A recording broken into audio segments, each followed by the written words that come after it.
Arts है। ये अभी तक ये इंग्लिश पढ़ रहे थे ना, कंबाइन इंग्लिश कंबाइन होता है ना। आप अंदाजा करोगे बीच में भी पाएंगे, इधर से भी एक दूसरे के इतनी मुसीबत है।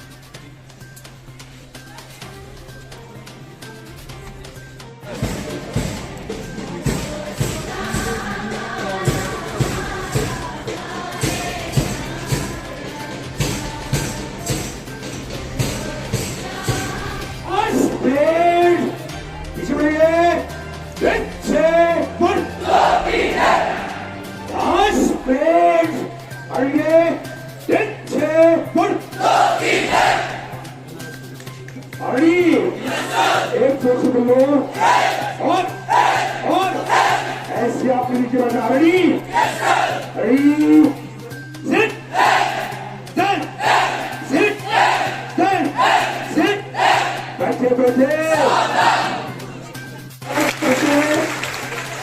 तो वेलकम क्लास। रेडी और इनके हमरा ब्लॉक डेवलपमेंट अफसर चंदा तस्लीफ लाए तो इनकी वेलकम के लिए रेडी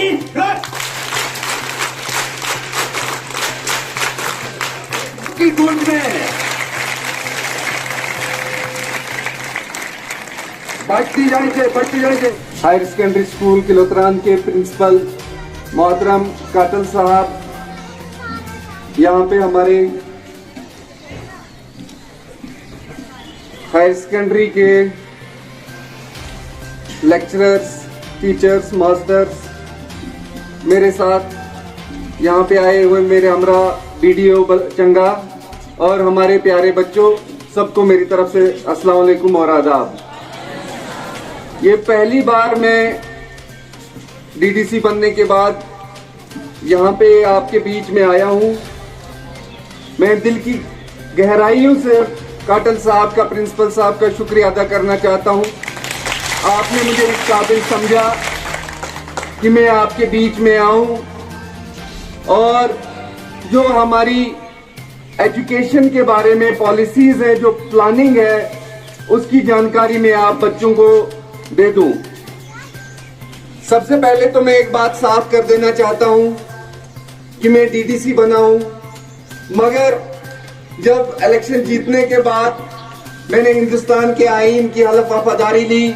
उस हलफ वफादारी लेने के बाद मैं किसी एक पार्टी का नुमाइंदा नहीं रहा, मैं सभी पार्टियों का नुमाइंदा हूं। और चाहे कोई भी मजहब हो, कोई भी जात हो, कोई भी जबान हो, कोई भी इलाका हो, मैं सभी का नुमाइंदा हूं और खास तौर से आप सभी बच्चों का नुमाइंदा हूं। इसलिए कोई भी प्लान जब बनाना होता है तो हमें ये भूल जाना होता है कि हमने इलेक्शन लड़ा है और एक ही नजर से हर इलाके को, हर स्कूल को, हर बच्चे को देखना होता है। ये मेरी खुशकिस्मती है कि डीडीसी बनने के बाद मुझे एक मौका मिला है यहाँ पे जो हमारे एजुकेशन सिस्टम है उसको बेहतर करने के लिए, काम करने के लिए, और कुछ हद तक कुछ परसेंटेज मैंने इसमें पिछले 2 प्लानों में काम भी किया है। और इसके अलावा मुझे मालूम है कि आपको बहुत सारी मुश्किलात का सामना करना पड़ता है। यहाँ पे इतनी धूप है, आपको एक असेंबली हॉल नहीं है। इसके अलावा आप बच्चों के साथ साथ हमारी प्रिंसिपल को भी बहुत सारी दुश्वारियां आती हैं, हमारे लेक्चरर्स को भी दुश्वारियां आती हैं, हमारे मास्टर्स और टीचर्स। और मैं सिर्फ इस हायर सेकेंडरी स्कूल किलोतरान की बात नहीं कर रहा हूँ, पूरे बलेस के स्कूलों की बात कर रहा हूँ। आज हमारे बहुत सारे स्कूल ऐसे हैं जहाँ पे 20% भी स्टाफ नहीं है। मैं मुबारकबादी आप सभी टीचर्स को पेश करता हूँ कि इतना स्ट्रेन होने के बावजूद भी आप अपनी तरफ से कोई कमी नहीं रख रहे हैं और आप अपनी तरफ से पूरी कोशिश कर रहे हैं कि हमारे बच्चों को बेहतर तालीम मिले, बेहतर इंफ्रास्ट्रक्चर मिले। और मैंने एक और बात सुनी थी, शायद जमायत साहब ने एक इंटरव्यू में कहा था कि यहाँ पे कुछ पढ़े लिखे नौजवान भी वॉलंटियरली टीचिंग का काम कर रहे हैं।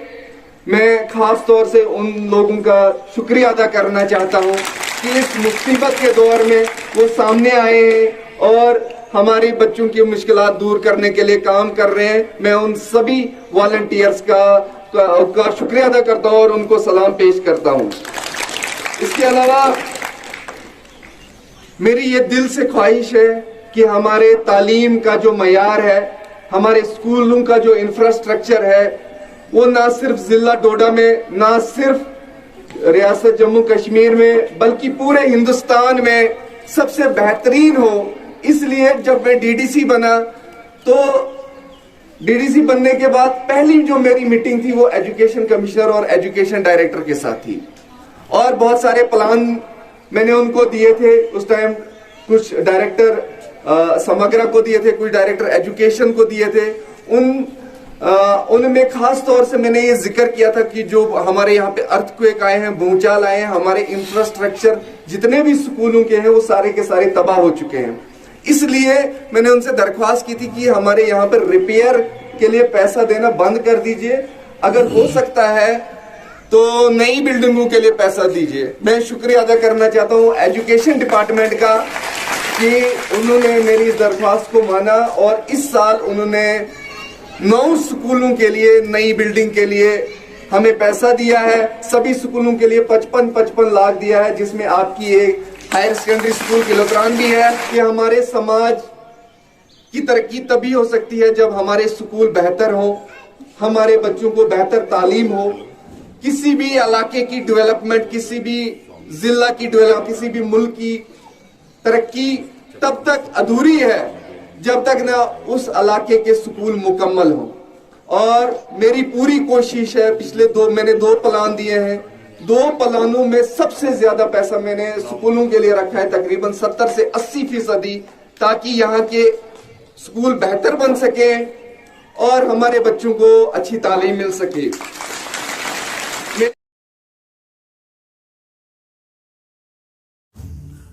जरूरी छु आफ्ताबस न इंतजार करुन, आराम हराम करित बेजबानिन हुन सहार बनूं।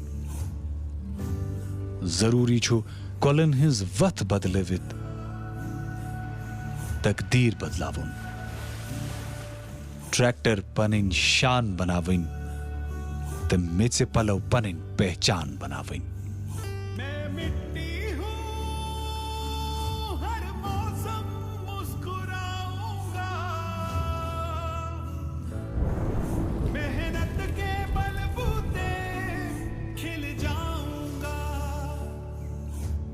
जरूरी छु बड़ी ख्वाब वुछिन तो ख्वाब हकीकत बनाविन, तिक्याज़े जिंदगी मज ब्रोह ब्रोह पकुन छु हद रोज जरूरी। बायोस्टैट बायोजाइम बड़ुन छु जरूरी।